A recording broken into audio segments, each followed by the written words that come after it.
E aí, galerinha, beleza? Professor Cirlei Oliveira na área, aula de língua portuguesa. Então vamos, começar corrigindo os exercícios da aula anterior, beleza? Então, vamos começar aqui. Histórias do rei, que as nossas perguntas vão girar em torno desse conto. Nunca podia imaginar que fosse tão agradável a função de contar histórias, para a qual fui nomeado por um decreto do rei.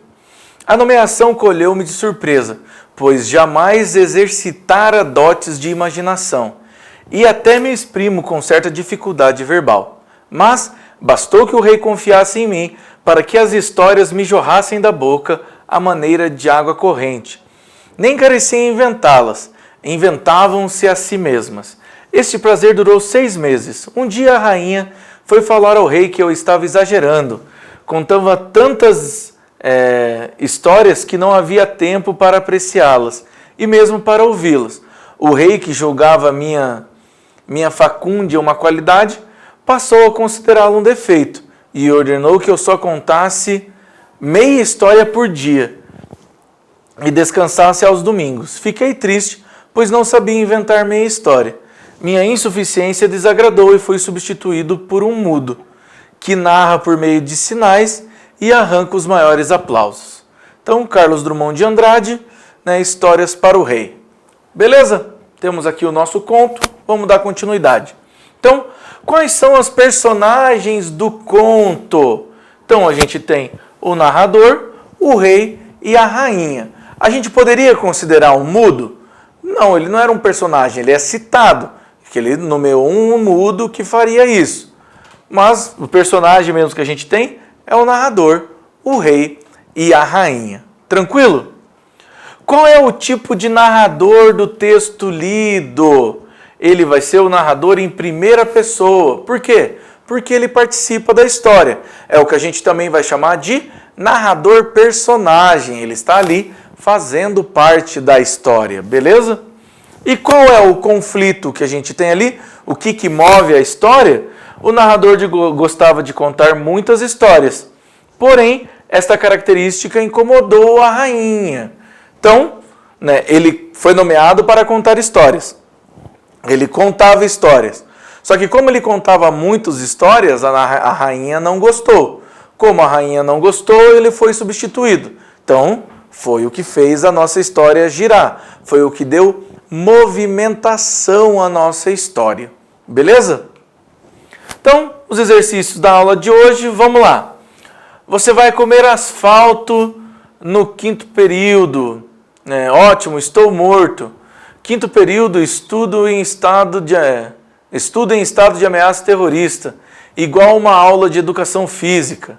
Então vamos lá. Analisando as falas do personagem, assinale a alternativa que contém as expressões utilizadas em seu sentido conotativo. Então nós temos o sentido denotativo e o sentido conotativo. Sentido denotativo é o sentido literal das coisas. Lembre-se, denotativo, de dicionário, é o sentido literal. Então quando você fala para a pessoa, nossa, aquela pessoa é um anjo, esse um anjo que ele está falando, não quer dizer que ela é um anjo. Quer dizer que a pessoa é uma pessoa boa, ela não é um anjo, ela não tem asinhas e fica ali, eu sou um anjinho. Não, ela é uma pessoa boa, de bom coração. Quando você diz que o menino é um gato, as meninas vão lá, nossa, aquele menino é um gato. Quer dizer que ele cospe bola de pelo? Pode ser que sim, mas teoricamente não. Significa que ele é bonito, ele é charmoso. O animal, o gato, ele tem um jeito charmoso de andar. As mulheres usam, mulheres, homens, usam esse apelido nisso. Isso é um sentido conotativo. Se você falasse no sentido denotativo que ele é um gato, significava que ele era um gato mesmo, certo? Então, você vai comer asfalto e estou morto.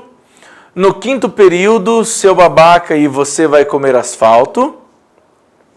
Ameaça terrorista e aula de educação física. Ameaça terrorista e estou morto. Vai.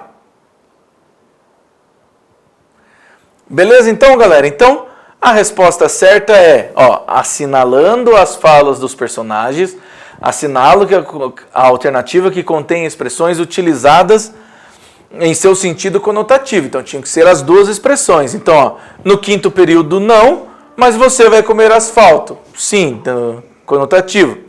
Ameaça terrorista e aula de educação física. Uma ameaça terrorista está falando não de uma ameaça terrorista, mas do que o cara faz. Né? E ameaça terrorista e estou morto. Né? Da maneira com que ele fala. Então, você vai comer asfalto e estou morto. Beleza, então? Lembre-se, denotativo de dicionário, tá bom? Vamos lá. Tirinha da Mafalda. Pausa aí. Pode ler. Então vamos lá. É incrível a importância do dedo indicador. Um patrão faz assim com o dedo indicador e 3.000 operários vai para a rua. Esse deve ser o tal indicador de desemprego que tanto se fala. Então, vamos lá. Esse A dela é o né? Então, deve ser o tal do indicador de desemprego. Veja que a gente tem uma piadinha com a palavra indicador, beleza? Então, Enem 2003. O humor presente na tirinha decorre principalmente do fato da personagem Mafalda atribuir no primeiro quadrinho poder ilimitado ao dedo indicador, considerar seu dedo indicador tão importante quanto dos patrões, atribuir no primeiro e no último quadrinho o mesmo sentido ao vocábulo indicador, usar corretamente a expressão indicador de desemprego mesmo sendo criança e atribuir no último quadrinho uma fama exagerada ao dedo indicador aos patrões. Então a resposta certa é atribuir no primeiro e últimos quadrinhos um sentido do vocábulo indicador. Então, ó, é incrível a importância do dedo indicador. Ela indicou uma importância. Deve ser o tal indicador de desemprego. Vejam, ela deu um poder ao indicador. Por isso que se faz dessa maneira, certo? E vamos ao nosso exercício 3. Sobre a conotação e a denotação, podemos afirmar, exceto. A conotação é utilizada principalmente na linguagem poética e na literatura, mas pode ser encontrada em gêneros textuais do cotidiano, como letras de músicas, anúncios publicitários, entre outros. B. Uma palavra ou expressão é usada no sentido denotativo para representar diferentes significados, dependendo do contexto da enunciação. Letra C. Os textos são literários, devem preferir... Perdão, pessoal, vou começar de novo, né? Os textos não literários devem preferir a denotação, pois essa tem como finalidade informar o receptor da mensagem de maneira clara e objetiva, livre de ambiguidades e metáforas. E letra D. A conotação e a denotação são as variações de significado que ocorrem no signo linguístico, que por sua vez é composto de um significante, letras e sons, e um significado, conceito ou ideia. Beleza? Então, vamos lá, pausa aí, tenta fazer.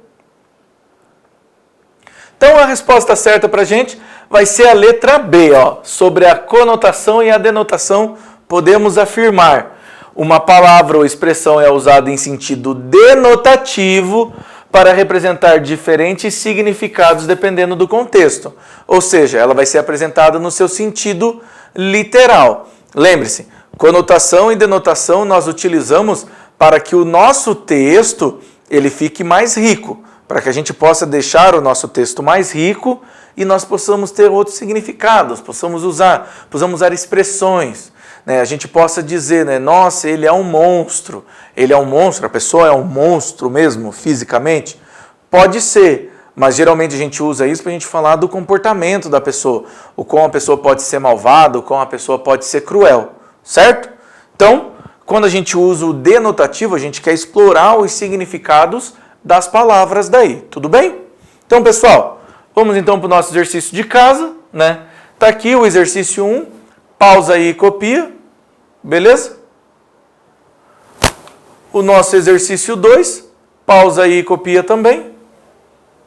E o nosso exercício 3, pausa aí e copia também. Beleza então, pessoal? Muito obrigado e até a próxima!